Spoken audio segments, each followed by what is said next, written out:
GMGP, good morning, good people. Y'all could have been anywhere in the world, but y'all decided to wake up with us. You're sick. You're sick in the head. There's a lot of fantasy football shows out there, but I promise y'all, they not like us. Brock Bowers, you looked a little quicker than fast. What does that even mean? Redraft, dynasty, best ball, high stakes, we got you covered. And that's MVS and Justin Watson. With some of the dopest tools designed to help you cancel out the noise and dominate your leagues. If there's a white wide receiver named Antoine, sign me up. Maybe it's cultural. I don't know. In season or off season, rain, sleet, hail, and snow, comma, semicolon, period, next sentence. to bring you the most actionable and entertaining content on YouTube. You don't go buy the dip on the Titanic. Quarterback that you love, D-Bro. One of the best values in fantasy football. Prop bets with my man JRich. Yes! Let's go! So wipe the crust out of your eye, get you a cup of coffee. It's time to wake y'all asses up with Ray And Jay. in the morning.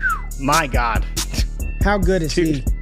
How So good is GMGP? Good morning, good people. It is Wednesday, September 11th, 2024. I decided to wake up with me and Jay, and we appreciate everybody being in the building. This is a very, very, very important day. Very important day for everybody out there for turn the music off, Jay. Turn the music off, man. Turn the music off real quick. We'll get back into it. Very important day for everybody that remembers, that was around, anybody from anywhere in the world that was impacted by the events of September 11th, 2001. Jay, I don't know if you remember where you were, but I was a sophomore in high school when that happened, that terrorist attack on our country, and a lot of people lost their lives. A lot of things changed after this, man, just everywhere. Travel, how we move, everything just changed. So this is we're gonna have a great show today. We're gonna have some fun today, but I would be out of line to not mention this. We won't forget. My mom was in the military, served 2 tours in Afghanistan after this happened, man. So for anybody out there from the tri-state areas, New York, if you have family, friends, anybody that lost their lives or were impacted at any point in time, truly, my heart goes out to you today. Never forget, literally will never forget where I was when that news broke. So, like I said, we're here to have a great show. We've got a lot to talk about. But 9/11, remembering everybody that lost their lives during that tragic event, that attack on our country. So, Jay, hit the music in. Let's try this again, JRich. Try it again, JRich. GMGP. Good morning, good people. It's Wednesday, September 11, 2024. Y'all decided to wake up with me and Jay. I'm excited that you're here. Appreciate you giving us a little bit of your time. We are going to have some fun breaking down that Monday Night Football matchup, talking about the guy that was out, and then more stuff happening. We got Thursday Night Football tomorrow, and Jay and I will be on the show on Friday as well. And if you did not see the Dynasty Theory crew, Mitch, Dan, and John, drop week 1 usage and trends on the channel. So right after this is over, make sure you check out that video from Dynasty Theory and that awesome addition to DD Squad. Very good stuff. Jay, how you doing this morning, baby? I'm good. I see Jacob is already saying CMC is on fraud watch, which that's a little bold for CMC, but I like it. I like the energy we're bringing to the Wednesday show. I like it. Yeah, no, I'm excited, man. I'm excited. Christian. We will talk about Christian, JRich. But how's everything going, man? I'm gonna give it to you because I need to go get my coffee. Go ahead, Jay. Hold it down for us, Jay. Get with the chat. Who we got in there? Well, who do we have in here? I mean, I see Stanley in here. Stanley, you're saying you were in middle school. Man, y'all are all older than me. I think I was in 2nd grade on 9/11. And people who don't know, like I live in Toronto or just outside Toronto. And the crazy thing is even I got pulled out of school that day, which is just absolutely nuts. You see Ricardo talking about the Madden curse. We saw D-Bro talking about the Madden curse for CMC. We got Cash Me Out in here, Cole World, D-Bro, R-Stone, Ola, Josh. Hit the like button, everybody, because this is going to be a fun show. It's, middle of the week, so we're getting over the hump. Yeah. But I think there's a lot of good stuff to talk about, especially news-related.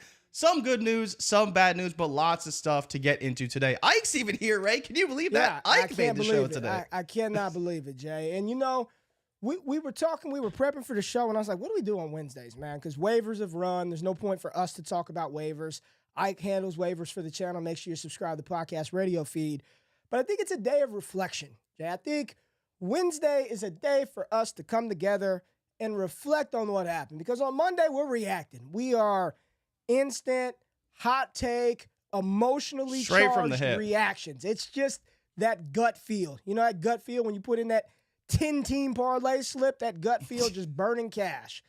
But as we sit back and more information has come out, more news, I think it gives you a more level-headed approach to see how we want to approach week 2 from a fantasy perspective, betting, just understanding or trying to parse together what that game script will look like. But there was some news to talk about, and we got some bad news right off the rip, Jay. Yeah, I mean, right off the top, we talked about it earlier. We weren't sure if it was going to happen or not. And on Sunday, Puka Nacua got hurt. He was listed week to week. And then later that day, on Monday, he was put on IR with the PCL sprain. So he's out at least 4 weeks, right? Cooper Kupp is going to smash for the next 4 weeks at least, and potentially even longer than that. But where are you at with Puka Nacua? You were all in. First round, not wavering. Now, to be fair, he did start the season healthy. He did look good. But now he is out for 4 weeks. So what do we do with Puka Nacua? Sean shenanigans, man. It was Kyle shenanigans. Now it's Sean shenanigans. Dude, did you see the play where he got hurt? He fell to the ground, bumped his knee.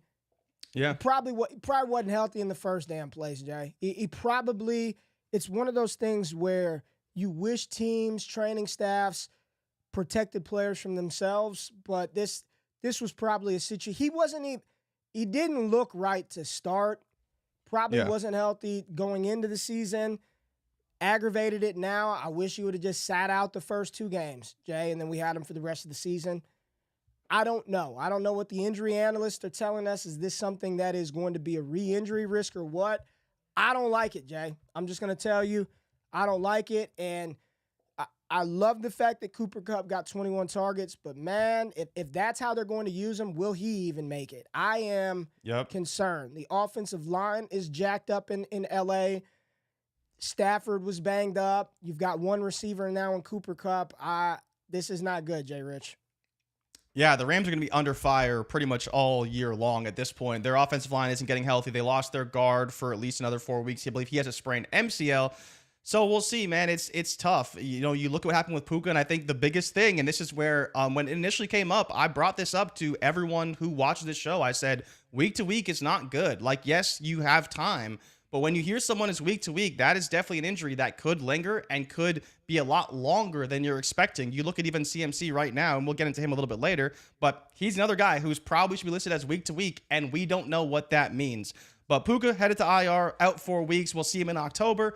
Hopefully he's back to healthy, but I think we can safe to say that it sucks, but we have to move on and move forward. I still think Tyler Johnson's the guy. Let me ask you this, man. Let's we talk a lot of redraft and seasonal leagues, especially on this show, because it just appeals to more people. But in a dynasty league, what would you do with Puka Nacua right now in dynasty? I saw Scott Connor, he made a trade. He sent out, I believe, Puka Nacua and a second and got back Rashee Rice in a third. So he swapped out his Puka Nacua for Rashee Rice. Where are you at with him long term for the dynasty fans out there? Where would you prioritize or place Puka right now, knowing that this season, Jay, might be one? It just might be a shitty one because he's not 100%. And was that not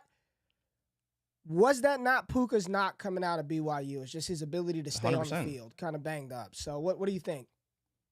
Yeah, I mean, I was never the biggest Puka believer to begin with, and especially when you have to attach that, wide receiver 7, wide receiver 8 price tag to him. Like, it's expensive. It's expensive for a guy who, has been banged up. He was phenomenal, and he still has that 5th round bias, right? He doesn't have that Garrett Wilson first round, whatever it was, 4th overall insulation.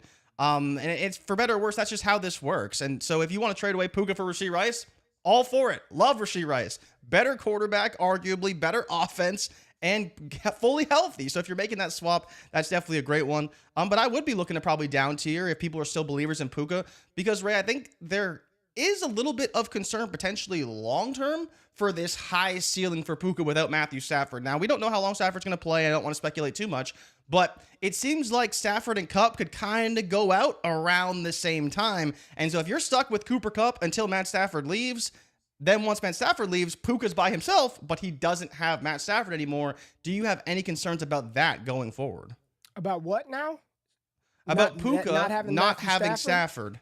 Yeah. Hell Like, yeah. because that's kind of that high ceiling is really when Cooper Kupp is not available. But if he's available and he's playing, maybe not 21 targets level, but very good, it's probably a bit more in the high-end wide receiver 2 range than that middle wide receiver 1 range. All right, Jay, let's some more news. The Pittsburgh Steelers, Jay, are planning on starting Justin Fields, your boy. This must pain you. He's back again, Jay. Justin Fields is back again, starting for the Pittsburgh Steelers in week 2. Reports are Russell Wilson is healthy enough to play, but we're still going to roll with Justin Fields, says Mike Tomlin and the Pittsburgh Steelers. Talk about it.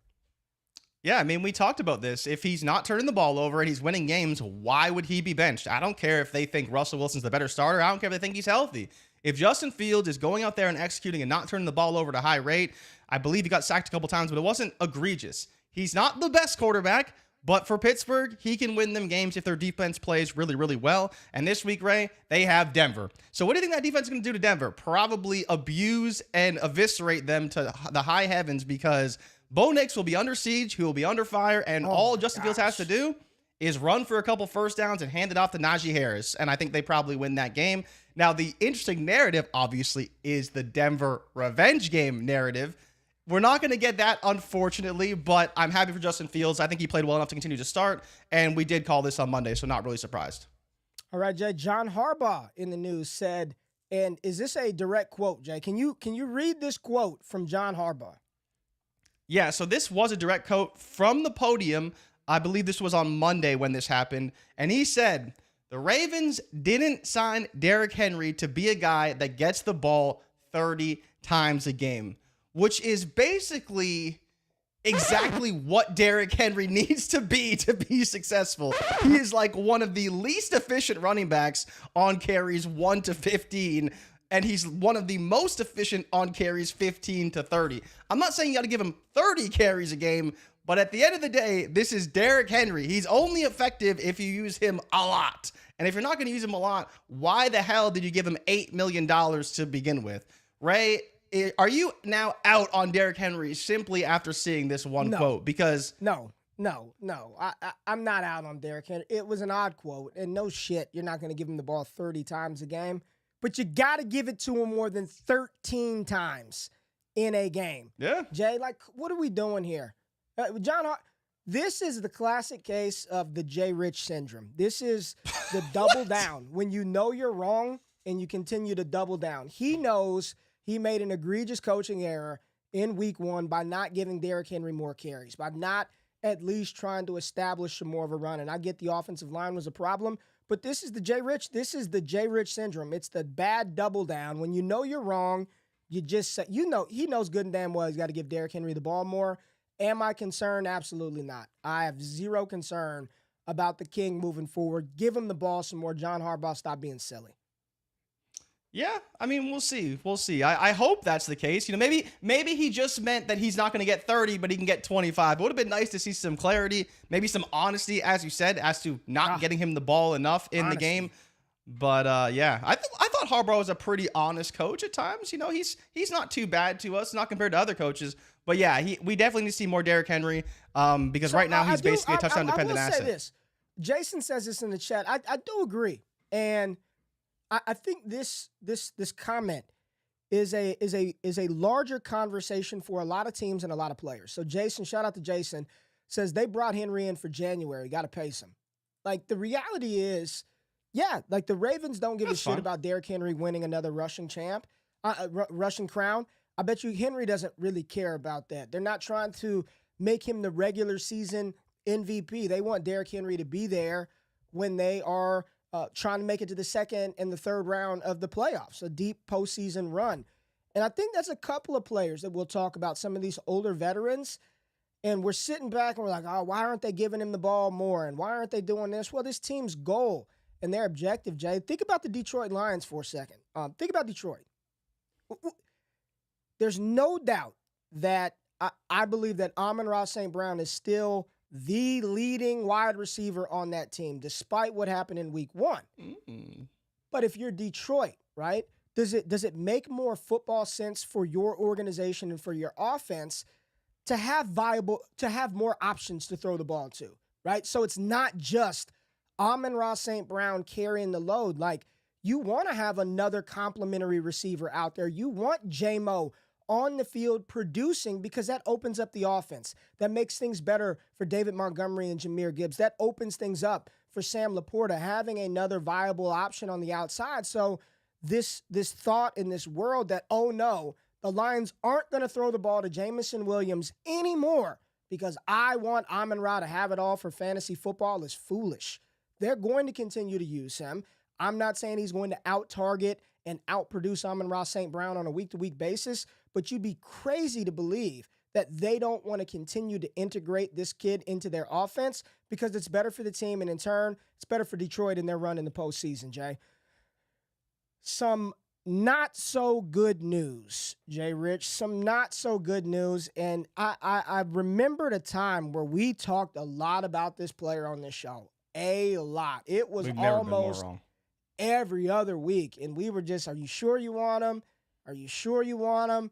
What's the value? I'll trade for him. He's locked and loaded. He's going to be the starting quarterback for the next 25 years. They gave him $230 million guaranteed. He's not going anywhere. Derrick Brown comes on the show a couple of weeks ago and says, man, Deshaun Watson ain't going to start the whole season. Jay, talk about Deshaun Watson really quickly. So Deshaun Watson, a recent star of an episode of Selling Sunset, if you didn't see it, was recently sued in Houston. It is a civil suit. Ray, do you know if civil suits can become criminal? I don't know that. I feel like that's a question for you. Criminal charges can be brought, but yeah, it's a civil suit. We're not going to get into the legalese. Exactly. But either way, so a suit was brought to Deshaun Watson, and the biggest thing here with the suit is, one, he's not going to be on the commissioner exempt list. They've already stated that. They're looking into the suit. But the bigger thing is that many Browns fans, Ray, are wondering, well, does this mean we can potentially get out of this contract? Because someone leaked the language in the contract. I don't know the language of the contract. But basically, there's some language stating as to whether all of these cases have been resolved and all of these things, and now there's a new case, and so there's potentially the opportunity for them to get out of the contract. At least that's what Browns fans are hoping for. Is it magic beans? Is there fact to it? We don't know. That's something for another day. Ray. And for those of y'all that don't know, it's a civil suit alleging sexual assault. We're not going to read it. It's probably not good. Like, it's you could go read it. Jay, I'll just say this, dude. If these allegations are true, and it's just one of those things where there's smoke, dude. There's so much smoke, right?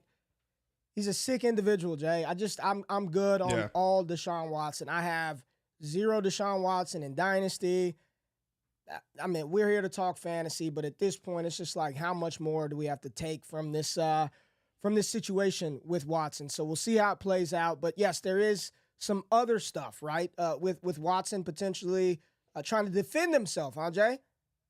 Yeah, there is a Twitter account that surfaced. I believe it was yesterday or maybe on Monday this was discovered, Ray. But if you go on Twitter and you search Leroy Bickers 4, which of course is Deshaun Watson's number, is believed to be Deshaun Watson's burner account. There is lots of heat in the replies of him saying it's not Four's fault. If he had Trent Williams, he'd be fine. It's not all on Four. It's not all on him. Defending Deshaun Watson very heavily in a lot of negativity around him and the Browns and what happened this past week against your Cowboys. But it's just funny to see Watson potentially with this burner account, and Browns fans have already found it and are ready to just burn him at the stake for all of this. All I'm going to say is you don't want to – he hasn't been convicted of anything. But, man, the optics and the reports and the allegations surrounding him, I'll just say I would not want those surrounding me. Whether it's true or not, yeah. I would not want those things hanging over my head. Derrick Brown might be right. We laughed at him on the show when he said Deshaun Watson won't be starting midway through the season. Old D-Bro might have his first hit already week 2 into the season, Jay. Now, the final piece of news, Jay, you didn't even know this. You had no idea that we were going to talk a little baseball on the show. Did you see what happened in baseball? Did you see what happened, Jay? I got to bring this up. Right here out of Rockwall, Texas, Ryland Garvin 2 home Damn! runs.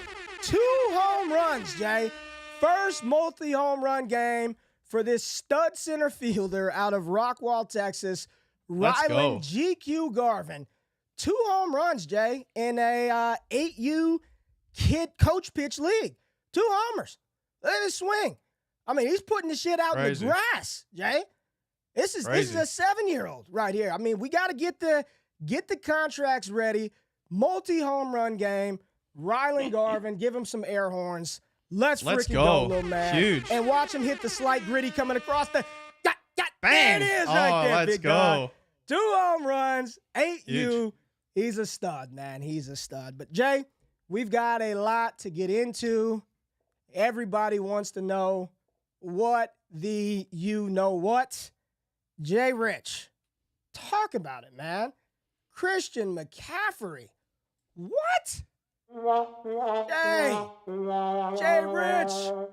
What? We talked about this, man. We did. We were on this show. We warned people. People thought we were out of our mind when we were just asking, Jay, what happens if this calf injury is a little worse than their lead? Did we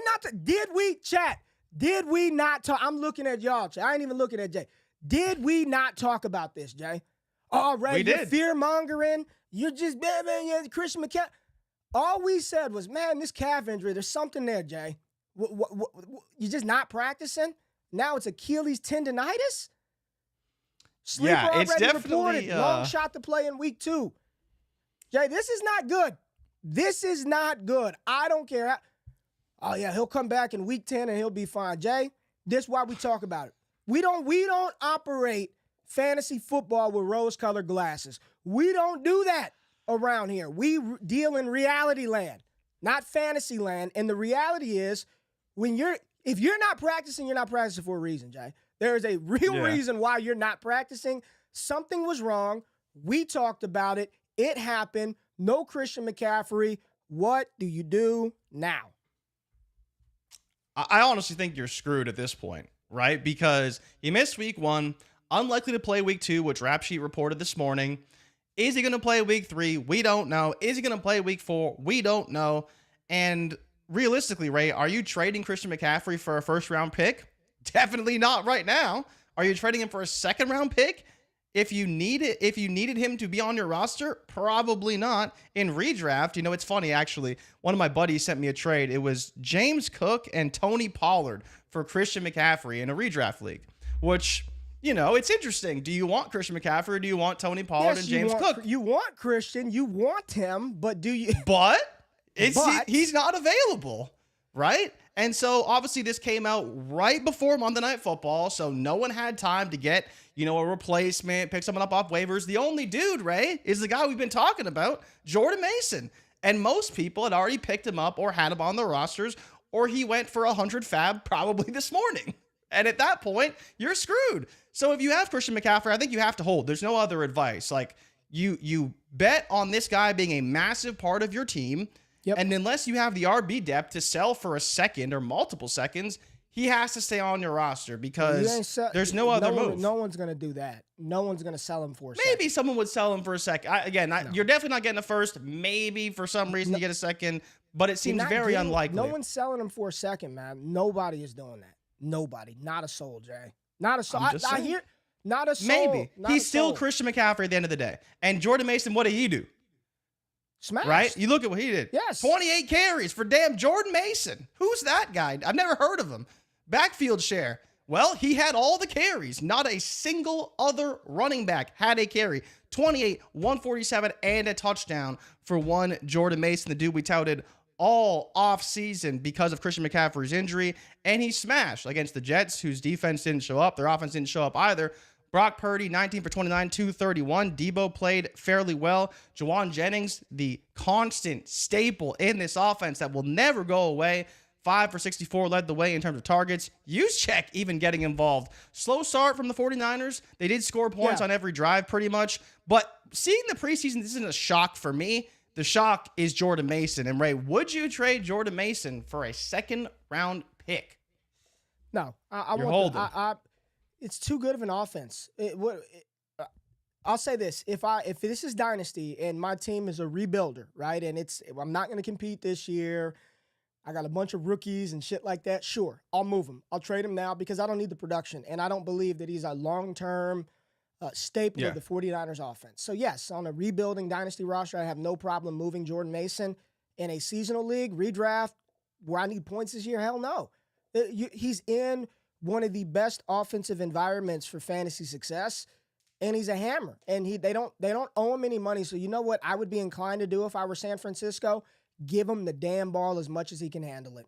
You're going to run it up the A gap, and I don't care, and we're going to utilize you. I like it. So no, I would not trade Jordan Mason in seasonal leagues. You rock with the production.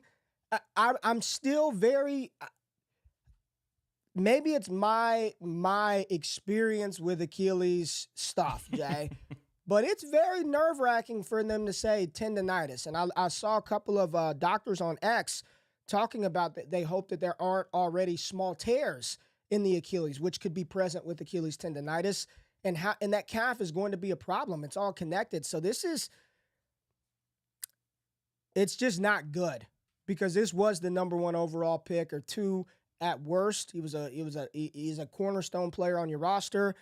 And just like we talked about Derrick Henry and the Ravens not needing him to be the rushing champ, do you think that's what's on Kyle Shanahan's mind, is to make sure Christian McCaffrey is 1,000 and 1,000 in the regular season? Or is his priority make sure Christian McCaffrey is available weeks 20 through 23? I need him available in the postseason. I need him. If I'm San Francisco, if Christian McCaffrey is healthy or not, the way that team looked, Jay, and I talked about it on Bleacher Report, in my opinion, best team on the weekend. Best team. They were better than Kansas City. I thought they were better than Dallas, better than Buffalo, better than Philly.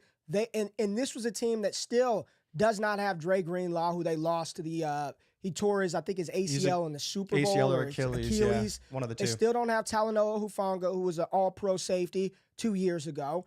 You know, Trent Williams was working his way back. He was huffing and puffing. Big Trent was tired out there. So this was a team that, too, was not all the way tooled up, and they still dominated the Jets. Absolutely dominated those Jets. Let's talk about the Jets. Aaron Rodgers was back on the field. We got to see him play, and a lot of people, I'm not gonna poo-poo Rodgers. I'll say this.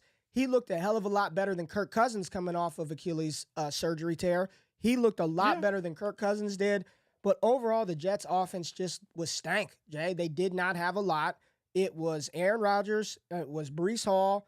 It was Garrett Wilson. And it was Allen Lazard, JRich. Allen Lazard. There were 2 wide receivers for the Jets to catch passes, Garrett Wilson and Allen Lazard. So talk about Aaron Rodgers' return, this Jets offense. Braylon Allen played a little bit at the end. He only got like 2 opportunities. Looked good at the end. Looked good. I liked what I saw out of Braylon Allen. I liked what I saw.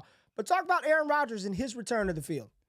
Yeah, we talking about practice reps at the end of a game that's completely over? Right. Okay, right. But yeah, Aaron Rodgers, 13 for 21. I thought he was a little bit out of sync with Garrett Wilson, to be honest. I expected a little bit better in terms of chemistry. But for people who didn't really catch all the game or you're just looking at the box score, he literally only threw to Garrett Wilson and Allen Lazard and Breece Hall, and that's it. Breece Hall played every single snap with the first team. He was the only guy that got any carries or any receptions. He was used very heavily. And then it was Garrett Wilson and, of course, Allen Lazard because people just forget that this is Rodgers' guy. This is his big slot. This is the dude that he trusts more than anybody probably on the entire offense. And this has always been the case with Aaron Rodgers. Whether you like him or you hate him, he will throw the ball to his guys no matter what. And that's why Allen Lazard caught a touchdown. He got the only touchdown from Rodgers. He also caught one from Tyrod Taylor. But it's the reason why Lazard is going to be annoying if you don't have him or if you're playing in a weekly league. If you're in best ball,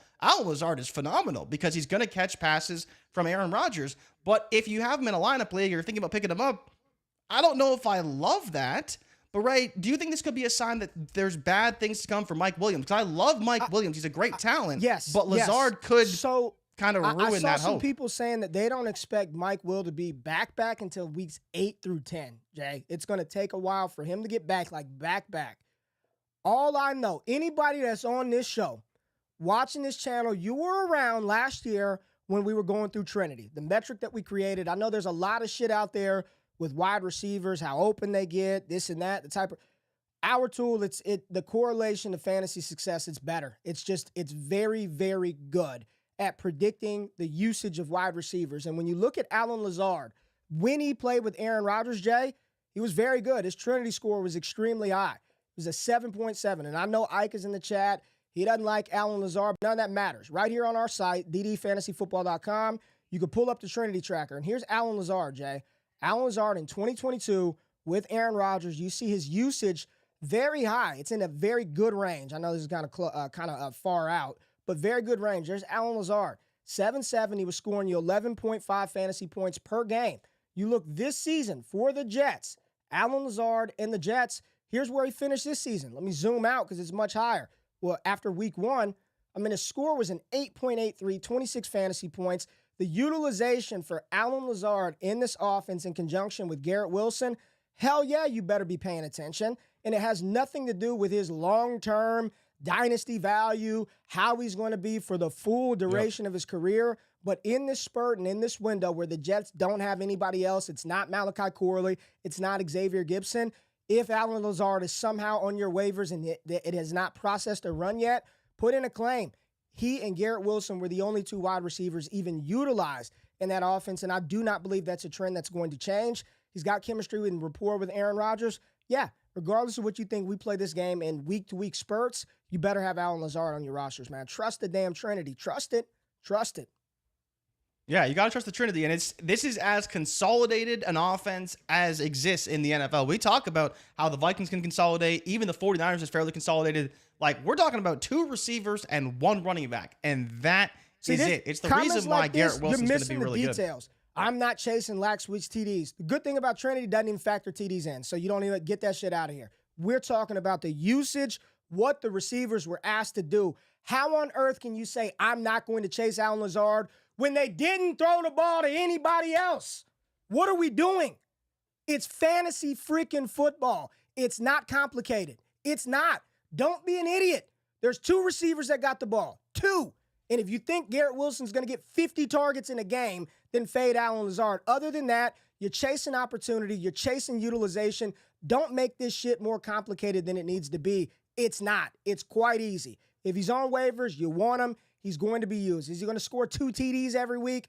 Clearly, the answer to that is no. But is he going to be utilized in a way to which he could potentially score you fantasy points? The answer is yes, Jay. Yeah, and that's all it is. It's chemistry, it's targets, and it's the offense. It's just how it's going to run. It's not necessarily how we would draw it up, but if Mike Williams is unavailable, that's going to happen. You know, someone did bring up Mike Will's Trinity score, and it was really good last year, but that was with Justin Herbert, right? Yeah, that's not with Aaron Rodgers. When he plays, he's very good. When he's on the field playing. He had 19 catches in the first 3 games. Hell yeah, he was on track to have a monster season when he plays, Jay. What else from the Jets team that was good, concerning? Breece Hall, we're rocking with him. He's good to go. Anything else from the Jets? It was not a good performance. No, it was ugly, man. This is where, like, when you look at week 1 over the past 2 years, I believe it was the lowest passing yards output in like years, like a really long time. And I think it tied for the lowest in terms of passing touchdowns with last season, because last season was also down a lot.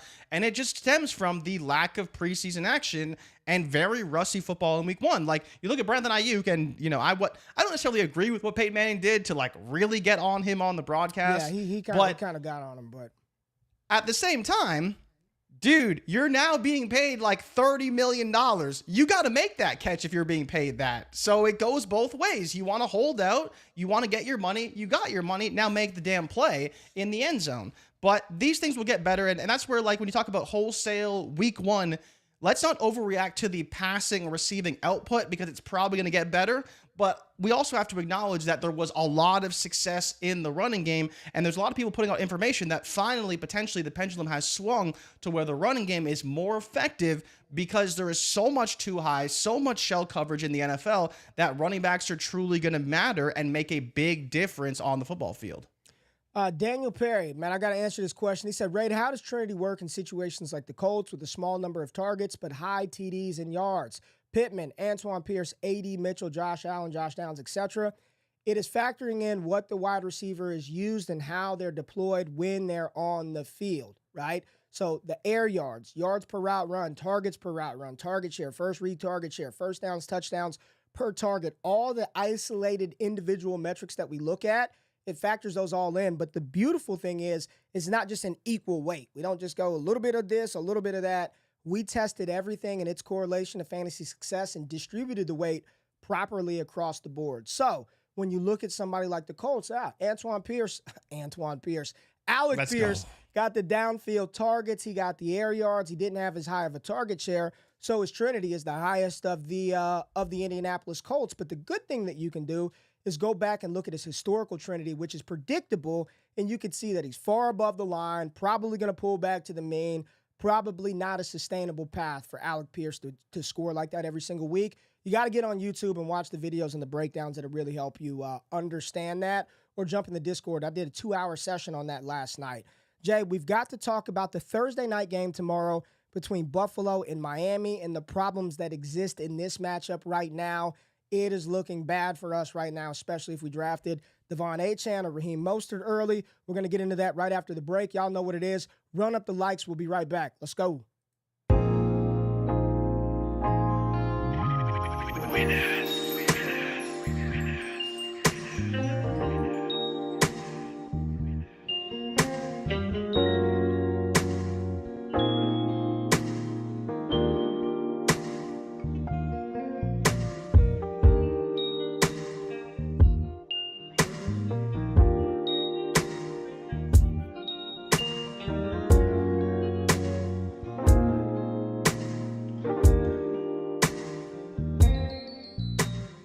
Right, welcome back in, and shout out to our sponsors, the people that pay the bills, Underdog Fantasy. Head over to Underdog Fantasy right now, and if you are a new customer, because we're going to pull up some of these lines, you use that promo code ALLGAS, you can get up to $1,000. JRich, $1K in cash back. You get some bonus picks, and then you can have some fun with us. We've got a game tomorrow night, so make sure you use that promo code ALLGAS on Underdog Fantasy. JRich, we got a problem in Miami. They're saying Achane is probably not going to play in tomorrow's game, Jay. Was a DNP in yesterday's practice along with Raheem Mostert. Jay, he's now already beat the shit. He's already beat the hell, and it's week 2 of the NFL season. How are we feeling about Miami, Achane, Raheem Mostert? This is not good. JRich, week 2. Can I have nice things? Can we have something nice in fantasy football, please? We've lost Puka.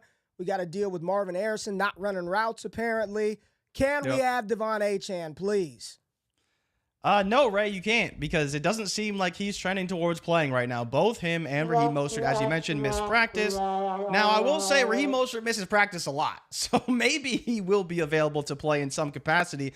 But you look at a team that was already splitting reps between 3 different running backs in Jeff Wilson, Raheem Mostert, Achane, and somehow Jeff Wilson was the one who came out of this situation healthy. It's the reason why Achane is difficult at times to value so highly, because you know these things can't happen, but hopefully it's only a stinger and he will be back.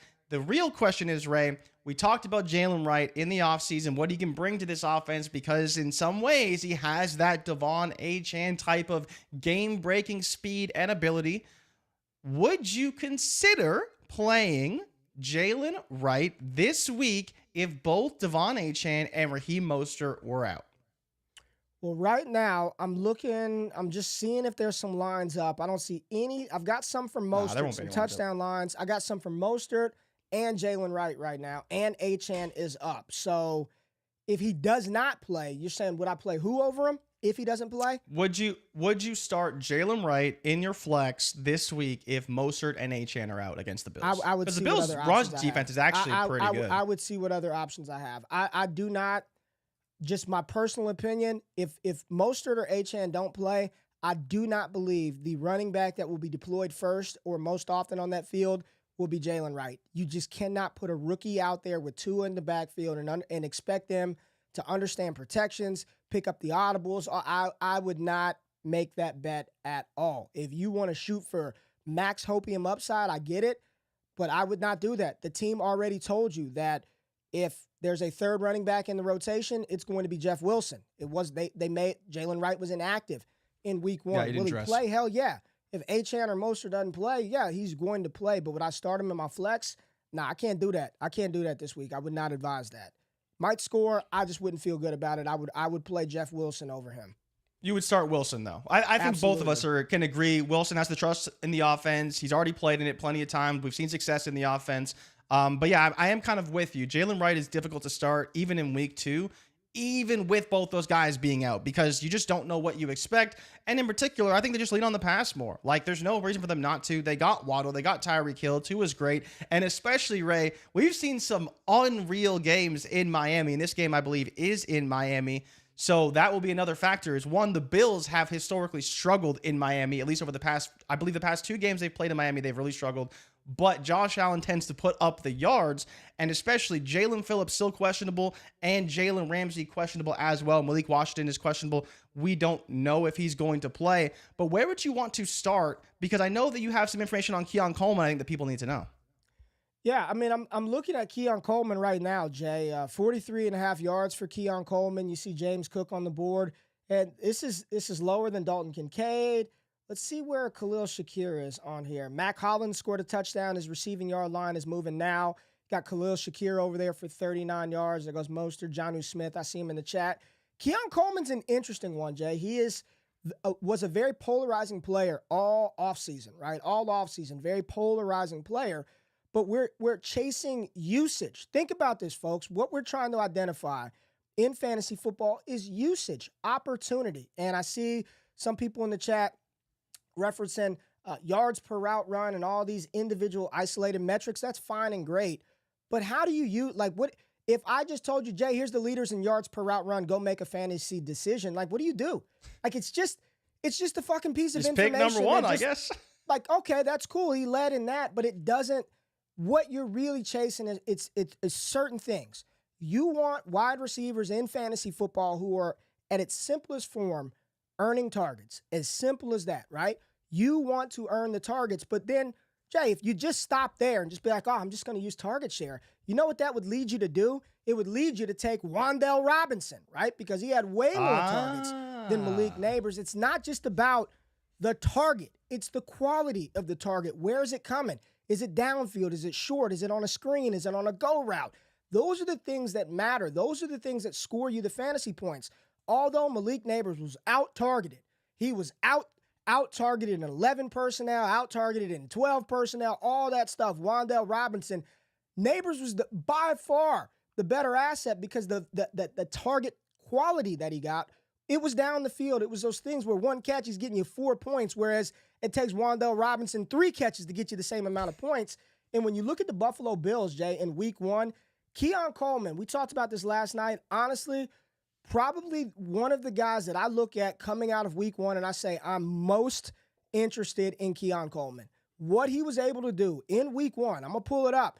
Trinity Tracker, week 1, Buffalo Bills. Here's the chart, and you see where Coleman is, leader in score, right? This is all his utilization, all that good shit y'all love, yards per route run, target share, first read stuff. It's already baked into this. Here he is, by far the highest score, and you see he's below the trend line. This is bullish. This is telling me that, man, Keon Coleman was asked to do in week 1 more in his offense than any other receiver on the Buffalo Bills. And based on what he was asked to do, he should have scored a little more points. He should have had more than 9 fantasy points, which shows there's upward mobility for Keon Coleman. He should be, based on his usage, around that 15-point range. So I am in on Keon Coleman in week 2.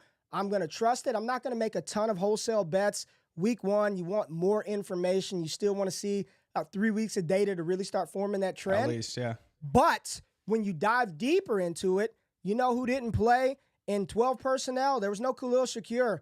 It was Keon Coleman in 2 wide receiver sets. It was Keon Coleman operating in the slot and outside in 3 wide receiver sets. The way that Buffalo deployed him and used him, I'm not ignoring it. That usage, that deployment, that opportunity will yield fantasy points down the line. Keon Coleman, my antennas and radar is extremely up for him. Like, I am watching that situation intently. So you're watching it, but are you willing to call your shot on his 44.5 yards? Because Yes. I think when you look at this situation, one, we have to look at James Cook, 19 carries, 71 yards in the opener. His carries is probably set at 15.5, I'd imagine, somewhere around that mark. And his yards is probably in the 60s. And then Josh Allen, right? Would you look at Josh Allen? Because he was running wild. And I think most importantly, Josh Allen, as I mentioned, has struggled in this building before. And I think he really wants to get a win in Miami. We see him jumping over folks. We see him doing everything he possibly can to win the game. 4 touchdowns, 2 passing. I believe it was 2 rushing, right, for Josh Allen in this game, in the opener. But I'm very excited. I don't know whether I'd rather target Josh Allen or James Cook, but I think for me, when I look at what James Cook did in the opener, I'd be targeting James Cook. I mean, James Cook was freaking, where's the bell cow at? Where's that cow move? It was bell cow Cook. It was bell cow Cook. 61.5 yards is his opener, is his line right now on Underdog Fantasy. 61.5. How do you feel about Cook? And if you were, I mean, you're firing him up. There's no doubt about it. He's in your RB spots. You're not going to put him in a flex spot.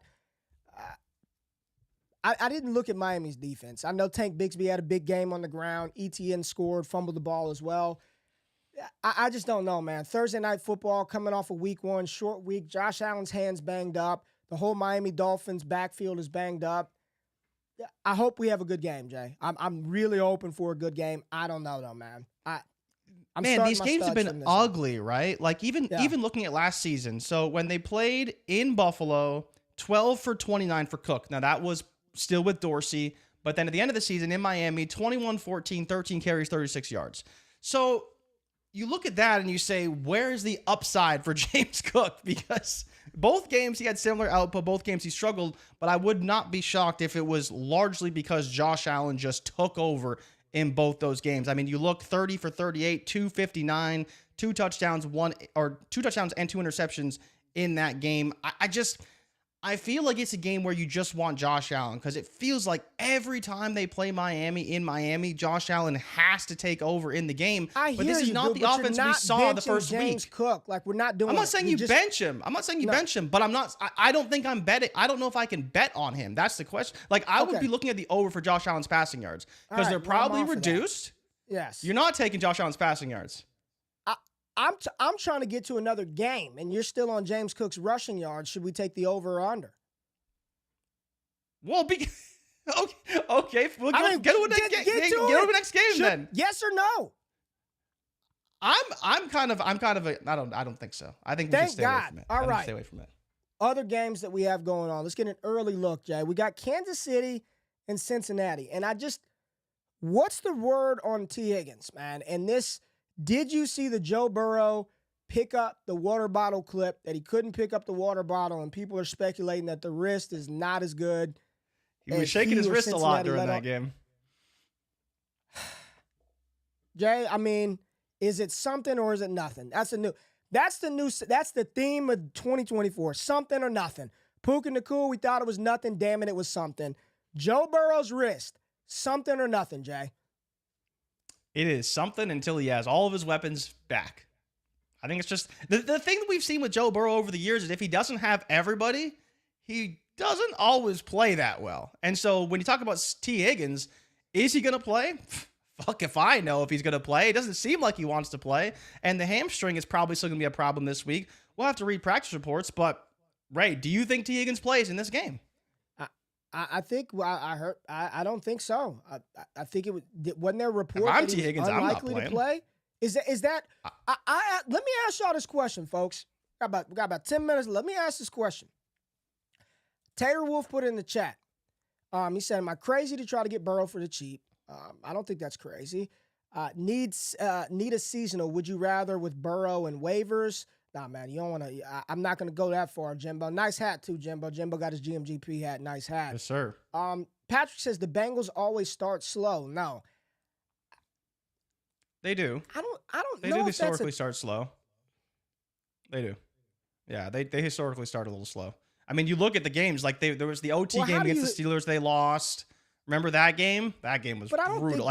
They do start slow. I don't think that's a thing. Like, they always start slow. I mean, that may have been what's happened of recent memory, but I don't think they go into, like, hey, man, we're just going to start slow and be shitty for the first couple of weeks, and then we'll turn it on. Of course. Like, there's a reason for the slow start.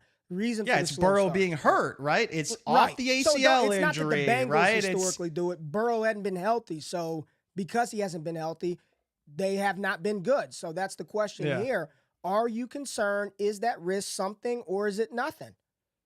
I think, yeah, it's a real concern. They're playing the Chiefs. The Chiefs are not going to be a good matchup, and clearly Burrow isn't himself. In every circumstance where Burrow is healthy, he should beat the Patriots every single time. Now, again, there's a lot of moving parts. There is Brian Callahan leaving, and now we have Zach Taylor running the show, which historically hasn't been great. You have Burrow always hurt, and these slow starts, but the slow starts are because Burrow is either hurt or someone is out or hobbled. There is excuses, but I don't think it's unrealistic to say that they're probably going to struggle again. Like, Ray, do you see a path where there is any hope that the Bengals can beat Kansas City? Because I honestly don't. If Kansas City is healthy, which they are, how is this Bengals team, and in particular the defensive line that got destroyed this week, going to beat this Kansas City team? There's no way.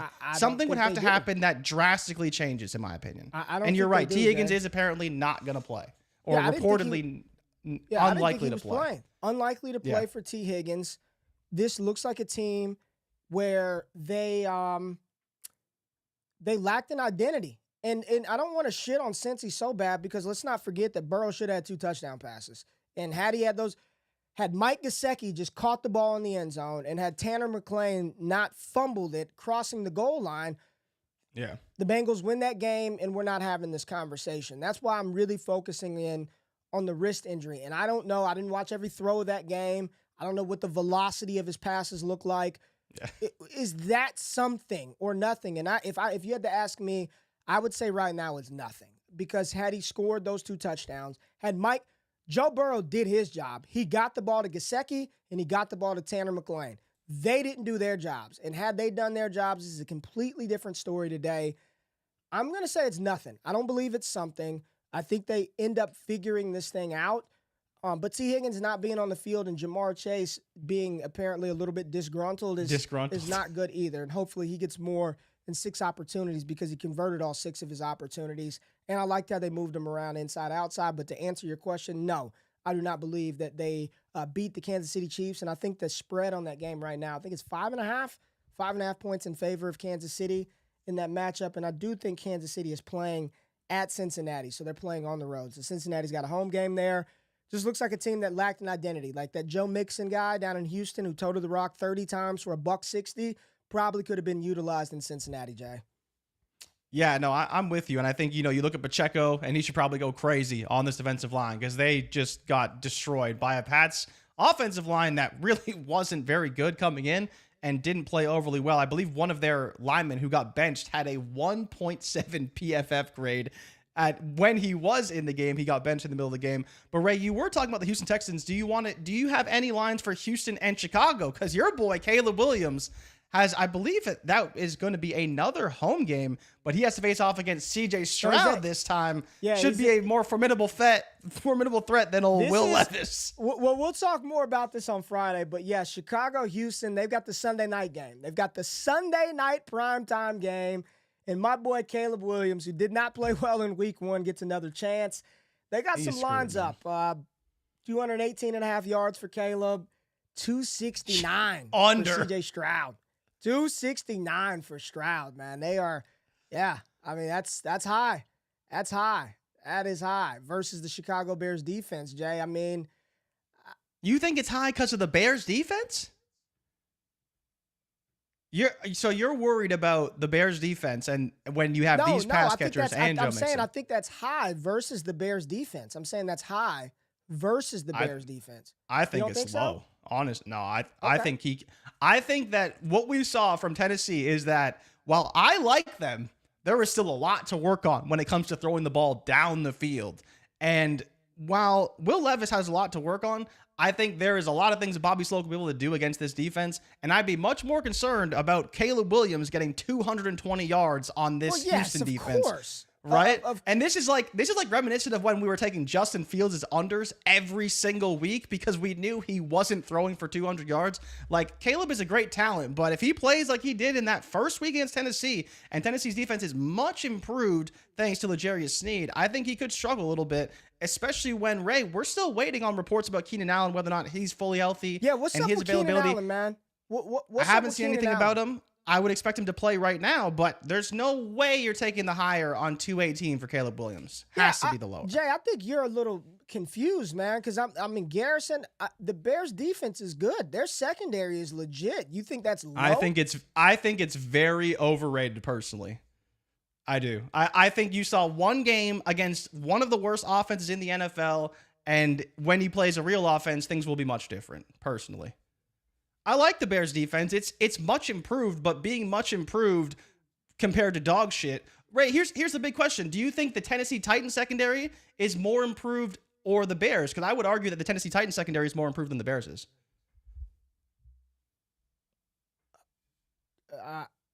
No. This guy's all in on the Bears. His boy gets drafted the Bears. He's like, oh, the Bears have a great defense. I'm almost positive Garrison and Stanley aren't you the one that's been pumping up the damn Bears defense all offseason? That's been the defensive line. And the now defensive line is much improved. Stinks. Yes. What are you doing? You've been the one who's talked you're about saying the Bears. You're saying CJ Stroud's passing yards is low at 270. Well, you know the D-line affects the passes, Jay. You know that happens, right? You know when the D-line gets pressure on the quarterback, it makes it difficult to throw the ball? Yes, that happens when you have a quarterback who gets flustered and throws like Carson Wentz in the pocket. When you have a good quarterback and good receivers that can separate, that's less of a problem. So what should the line be? 350? Or should it be 350? It should be 285 and a half, easily. He's throwing for 300 against this team. Make no mistake about it. CJ Stroud is not walking into Chicago and getting beaten by Caleb Williams. It will be disgusting, and he will go way over this number. Way over. Oh, what? Way over this number. You know what? Who else is going? What? We're going. We're taking it. Can I get the Joe Mixon tutty again?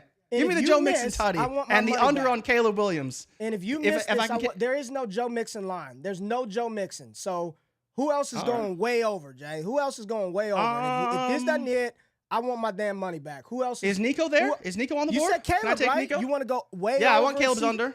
I want Caleb under. Caleb under. Look at that. What else we doing, JRich? The JRich gut feel slip. Let's go.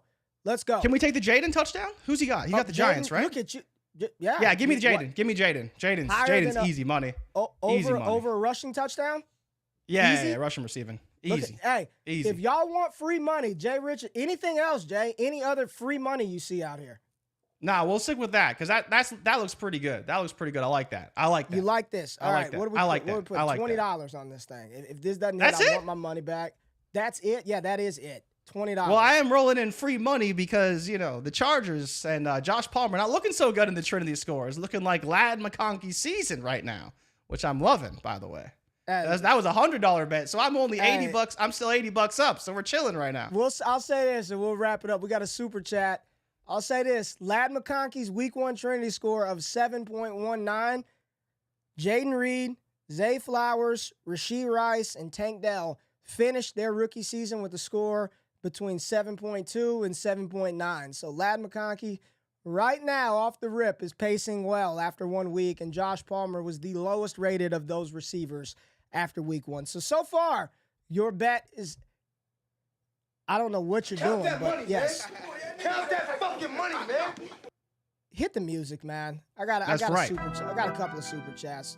Here we go. Jimbo right here in the super chat. Appreciate you, Jimbo. Thank you so much for the support. He said, appreciate that hat, y'all. PPR, Javonte Williams or Jeff Wilson. Jay, you going Javonte or Jeff Wilson? I think I have to go Jeff Wilson. I'm going Jeff Wilson too, man. Javonte, Javonte just this talk of usage just didn't happen. Time out. If Achane and Mostert don't play, you need both. I think you could do with just one being out. I think you do with just one being out. You probably can, but I'd feel better if both. Because you still got to go Javonte against Pittsburgh, which is an absolute disaster. And they're not going to be able to throw the ball. They're not going to. You probably go Jeff Wilson. And Jalil's getting the pass catching work, right? Like you're hoping for rushing, which he's just running into TJ Watt all game long. So yeah, it's just all right. probably We got not one gonna right here from Adam. Appreciate you, Adam. $9 super chat. Pondering sending a trade for Tyreek in a first for Jamar Chase. And is that too much or too little? Do we think for them to send back with Tyreek dynasty format? Tyreek in a first? Tyreek and a first for Chase. I'd rather just have Tyreek in a first. Yeah, give me honestly. Tyreek in the first. I'm not doing that. I'm not. Just give me again, the points. Depends on your direction, what you're trying to do. Give me the points of Tyreek Hill. Let me use that first to do something else. I could trade that first and get another body, another receiver, another asset, another running back, another whatever I need down the line. I think I'm fine with Tyreek Hill and his 98 yards that he's going to give me every single week. So there you go. Don't do that one. I would not do that. All right, Jay. That's the show. Good stuff, man. Let's Good go. stuff. Friday, Let's go. we'll be back. Friday. Go Make sure Texans. y'all wake up. Huh? What'd you say? Go Texans. Go Texans. Yeah, Go that Texans. CJ Stroud line. Hammer that line. Appreciate you, Ricardo. Appreciate you, Garrison Cole, World TDE, Daniel Perry, MV Prof, James Young. Love y'all. Thank y'all for the support. Wake y'all asses up. Friday morning, 9 a.m. Eastern time. We're going to have some fun. Freaky Friday. Let's go. JRich. I got to find the outro button. A lot of stuff on the screen. We'll get there. We'll get there. We'll get there. We'll get there. Love y'all. We'll see y'all We'll get on Friday. We out. Peace.